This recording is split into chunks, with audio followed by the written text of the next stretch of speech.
Hello friends, जय जगन्नाथ। आप सभी को ओपन डिप चैनल में दिल से स्वागत करता हूं। लास्ट क्लास में हम लोगों ने पढ़ा था मनी मार्केट इंस्ट्रूमेंट के बारे में, जो क्लास 2 था। आज क्लास नंबर 3 है। आज हम पढ़ेंगे सिक्योरिटीज मार्केट के बारे में। चलो शुरू करने से पहले एक मोटिवेशन हो जाए। Never give up, never give up. एक ही टर्म बोलता हूँ, नेवर गिव अप। कोई भी चीज़ को इम्पॉसिबल नहीं है। कभी छोड़ना नहीं है कोई भी काम को।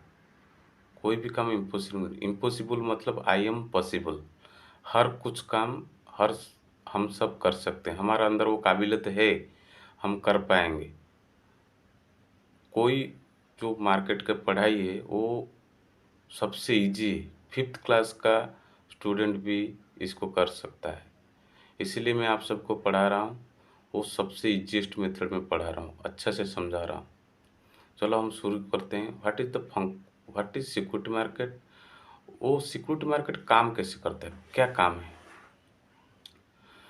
Flow of capital from investor to business through a regulated framework like Security Exchange Board of India and Reserve Bank of India. अर्थात कोई भी जो कैश और फंड है, उससे जो सेविंग्स है इन्वेस्टर के पास, अगर वो इन्वेस्टर से बिजनेस फार्म तक जाता है, अर्थात बिजनेस फार्म में इन्वेस्ट होता है, तो वो कैसे जाएगा, एक रेगुलेटेड बॉडी के थ्रू जाएगा। वो कौन सा बॉडी है, एक होता है security exchange of board of India और रिजर्व बैंक ऑफ इंडिया, जो हमारा मार्केट को रेगुलेट करते हैं। मार्केट रेगुलेटर उनको कहा जाता है।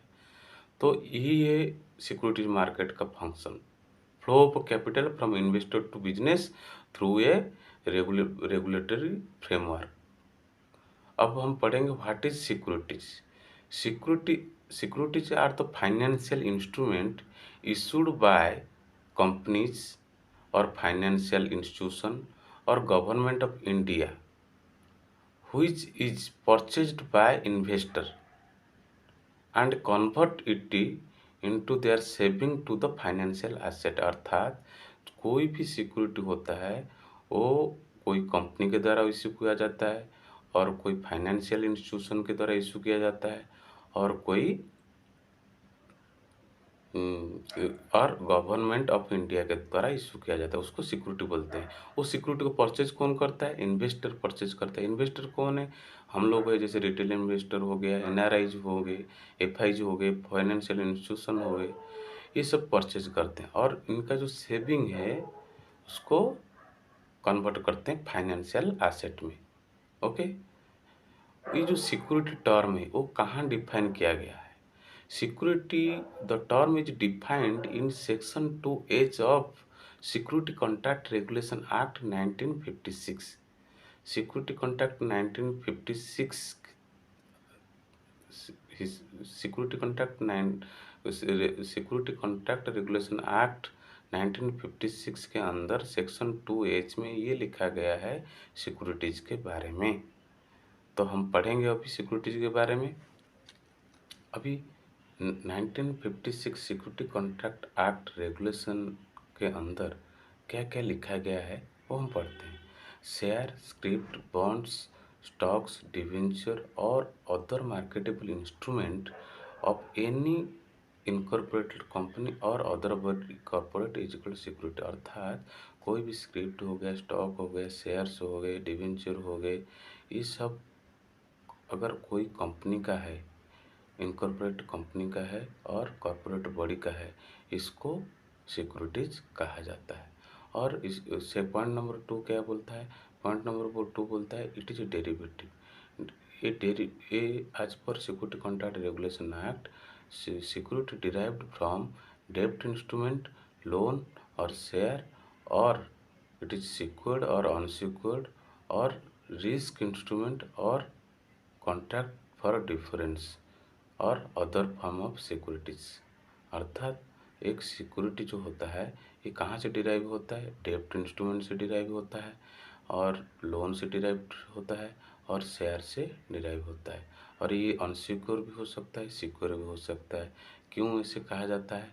क्योंकि जैसे कि आपने कोई टी बिल लिया, टी बिल खरीदा, उसमें क्या फिक्स रिटर्न है, इतना दिन के बाद इतना रिटर्न आपको मिल जाएगा। जैसे बॉन्ड भी, bonds are safer than stocks, ऐसे बॉन्ड का भी फिक्स रिटर्न मिल जाता है। एफडी, एफडी का फिक्स रिटर्न मिल जाता है, वो भी एक फाइनेंशियल एसेट है।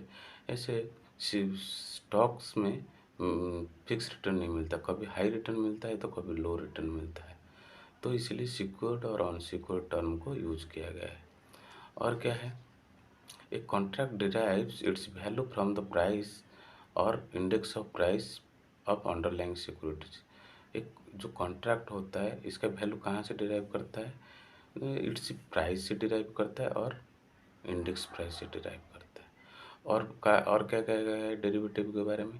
कॉमोडिटी डेरिवेटिव, जो कॉमोडिटी होता है वो भी एक डेरिवेटिव होता है। कॉमोडिटी के अंदर क्या क्या जाता है? गोल्ड, सिल्वर, क्रूड ऑयल, जो भी अनाज हमारा, धान, चावल, चीनी, आटा सप्लाई होता है, वो सब कॉमोडिटी इकोनॉमिकल क्रॉप्स का जितने मार्केट में ट्रेड होता है वो कॉमोडिटी डेरिवेटिव के अंदर जाता है। Such other instrument is declared by government of India is called derivative. कोई भी इंस्ट्रूमेंट अगर गवर्नमेंट के ऑफ इंडिया के द्वारा डेरिवेटिव के लिए डिक्लेयर किए गए, उसको भी हम डेरिवेटिव बोलेंगे। पॉइंट नंबर 3 क्या कहता है? पॉइंट नंबर 3 ये है कि यूनिट्स और any other instrument issued bye a collective scheme is called securities. अर्थात कोई भी इंस्ट्रूमेंट और यूनिट्स कोई कलेक्टिव स्कीम के द्वारा इशू किया जाता है तो उसको भी सिक्योरिटी कहेंगे। ये सिक्योरिटी रिसिप्ट क्या है? पॉइंट नंबर 4 बोलता है सिक्योरिटी रिसिप्ट के बारे में। Security receipt it is defined in securitisation and reconstruction of financial asset of and enforcement of security security interest act 2002। इसमें सिक्योरिटी रिसिप्ट के बारे में लिखा गया है। पॉइंट नंबर 5 में क्या बोला गया है? यूनिट्स और any other instrument issued by mutual fund to the investor is not include insurance because insurance is not a securities because it contains the risk of life and a investment of a person. ठीक है, अर्थात कोई भी insurance जो होता है वो securities नहीं होता है, ये भी लिखा गया है। अगर म्यूचुअल फंड कोई सिक्योरिटी इशू करता है कि या कोई फाइनेंशियल ऑर्गेनाइजेशन इशू करता है कोई सिक्योरिटीज को, उसमें इंश्योरेंस को इंक्लूड नहीं किया गया है। ये ये ये कहाँ लिखा गया है? सेक्शन 2 ऑफ इंश्योरेंस एक्ट 1938 के अंदर ये लिखा गया है, इंश्योरेंस को सिक्योरिटी में नहीं लिया जा सकता। सॉरी। यूनिट्स और पॉइंट नंबर नेक्स्ट पॉइंट में क्या बोला गया है? यूनिट्स और any instrument issued bye pooled investment vehicle is called securities. अर्थात कोई भी पूल्ड इन्वेस्टमेंट व्हीकल के द्वारा अगर यूनिट्स और फाइनेंशियल इंस्ट्रूमेंट कहा जाता है, इशू होता है, तो उसको भी सिक्योरिटी कहेंगे। ये पूल्ड इन्वेस्टमेंट व्हीकल क्या है और यूनिट्स क्या है? मैं बार बार बोला यूनिट्स। मान लो एक म्यूचुअल फंड है, उसका एक नेट एसेट वैल्यू होता है। आपने कुछ यूनिट्स खरीदेंगे जाके, आप देखेंगे जब ट्रेड करेंगे जीरोधा में या कोई ब्रोकरेज आप में ट्रेड करेंगे तो म्यूचुअल फंड का यूनिट आपको मिलेगा, नेब यूनिट, उसको बोलते हैं नेट एसेट वैल्यू। ऐसे अगर कोई पूल्ड इन्वेस्टमेंट व्हीकल के द्वारा इशू होता है उसको भी सिक्योरिटी कहेंगे। अच्छा, ये पूल्ड इन्वेस्टमेंट व्हीकल क्या क्या है? अगर कोई भी अगर छोटी छोटी फंड को, मतलब कम फंड, छोटा छोटा फंड को इकट्ठा किया जाए बहुत सारा लोगों से अगर छोटा छोटा फंड को इकट्ठा किया जाए, उस प्लेटफॉर्म को बोलेंगे पूल्ड इन्वेस्टमेंट व्हीकल। ठीक है, अब चलते हैं नेक्स्ट पॉइंट। नेक्स्ट पॉइंट है पॉइंट नंबर 7।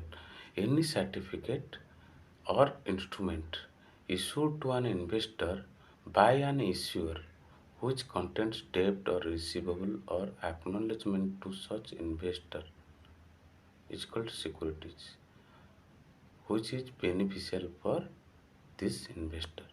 इसका मतलब ये है कोई भी इंस्ट्रूमेंट हो गया या कोई यूनिट्स हो गया, एक इश्यूअर के द्वारा इन्वेस्टर को इश्यू किया जाता है, उसको क्या कंटेंट करता है, डेब्ट और रिसीवेबल और कोई भी mortgage instrument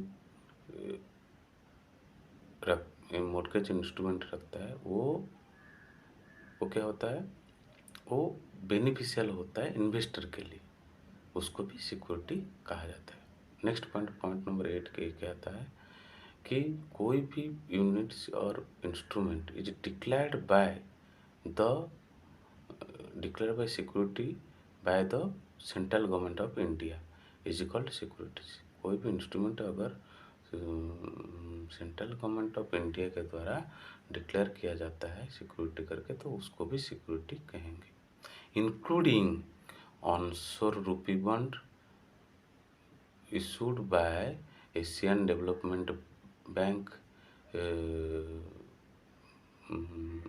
International Financial Corporation और इलेक्ट्रॉनिक बॉन्ड रिसिप्ट और zero coupon zero principal instrument is also securities. ये मैं बता रहा हूँ ये क्या है, ऑनशोर क्या है, इंक्लूड ये क्या बोला कि कोई भी इंस्ट्रूमेंट और यूनिट्स अगर सेंट्रल गवर्नमेंट के द्वारा इश्यू होता है उसको सिक्योरिटी कहेंगे, इंक्लूडिंग ऑनशोर रूपी बॉन्ड। ये ऑनशोर क्या है, ऑनशोर ऑफशोर क्या है। ऑनशोर का मतलब है डोमेस्टिक मार्केट और डोमेस्टिक ट्रेडर। मान लो इंडिया है, हम इधर लोकल ट्रेडर है और लोकल मार्केट है अपना जो स्टॉक एक्सचेंज है, तो इसको बोलते हैं ऑनशोर मार्केट।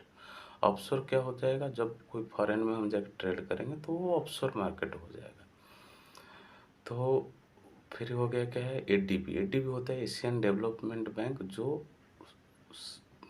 एशिया का जितने कंट्री हैं उनको लोन प्रोवाइड करता है अच्छे काम के लिए, रोड बनवाना हो, हॉस्पिटल बनवाना हो, वो सब इंडिया को लोन देता है। और इंटरनेशनल फाइनेंशियल कॉरपोरेशन क्या करता है, सारे देश को लोन देता है और उनके जो क्रेडिट स्कोर वगैरह सब जांच करता है, सब ध्यान रखता है, वो है इंटरनेशनल फाइनेंस कॉरपोरेशन। और हो गया क्या है next, zero coupon zero principal instrument. Electronic bond receipt जो है, बॉन्ड रिसिप्ट इलेक्ट्रॉनिकली आता है, उसको इलेक्ट्रॉनिक बॉन्ड रिसिप्ट बोलते हैं। दूसरा zero coupon zero principal instrument. ये zero coupon zero principal instrument क्या है, ये एक लोन हो, लाइक ए लोन, एक लोन की तरह होता है लेकिन लोन नहीं होता। ये क्या होता है, एक डोनेशन होता है। जीरो कूपन बॉन्ड कभी इंटरेस्ट पे नहीं करता और मैच्योरिटी पे भी इंटरेस्ट नहीं देता, इसीलिए इसको बोलते हैं zero coupon zero principal instrument. ठीक है। और क्या लिखा गया नेक्स्ट पॉइंट में, ये लिखा गया अगर कोई राइट्स और इंटरेस्ट ऑन सिक्योरिटीज, सिक्योरिटी के ऊपर जो राइट्स है इंटरेस्ट है, ये सिक्योरिटी कॉन्ट्रैक्ट रेगुलेशन एक्ट 1957 के अंदर ये सब लिखा गया है। आज के लिए इतना ही है। लास्ट क्लास में हम पढ़े थे मनी मार्केट, आज पढ़े सिक्योरिटी मार्केट कहाँ लिखा गया है और इसके कैसे काम करता है। और नेक्स्ट क्लास में फिर पढ़ेंगे फीचर्स ऑफ सिक्योरिटीज। ठीक है।